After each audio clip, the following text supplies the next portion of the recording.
Konnichiwa, salut à tous. Aujourd'hui, nous sommes au centre de convention Tokyo Big Sight pour le grand événement Design Festa et on va s'intéresser plus particulièrement à tout ce qui touche aux arts et au spectacle.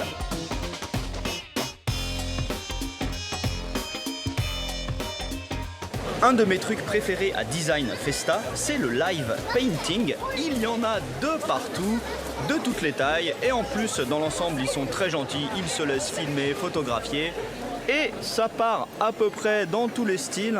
Là, par exemple, on a du style manga, bien kawaii. À côté, un peu plus artistique, classique, on va dire.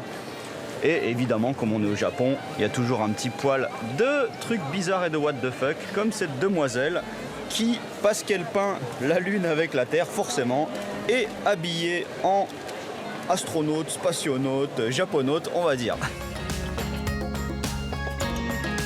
Il y a énormément d'artistes ici, donc c'est très difficile de ne choisir qu'un seul stand. Mais parmi les choses qui marchent le mieux, il y a tout simplement les stickers, qui sont souvent faits par des illustrateurs amateurs.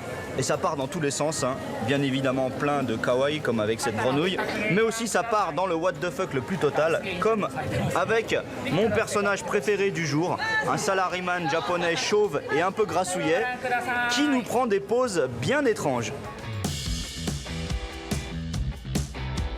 Bon, je profite d'une pause entre deux shows, sinon c'est trop bruyant.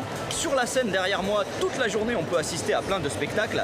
Et parmi les choses que j'ai préférées aujourd'hui, il y a eu notamment un spectacle de combat au katana, à l'épée, avec des hommes et femmes évidemment habillés en tenue traditionnelle japonaise.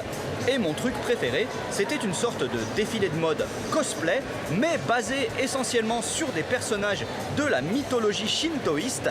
Et quand on connaît des séries comme Naruto, eh bien on retrouve plein de personnages très connus. Par exemple, la mythique déesse du soleil Amaterasu, c'est une technique de Sasuke. Il y a plein de trucs complètement inclassables et improbables aussi ici, comme par exemple le gars là qui a décidé qu'il allait installer un vrai temple au milieu de Design Festa.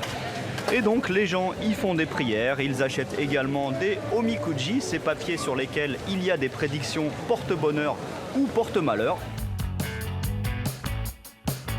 Voilà, Design Festa c'est bien fun et c'est bien barré aussi, donc il fallait forcément que je finisse avec quelque chose de ridicule sur la tête. Allez, à plus, ciao.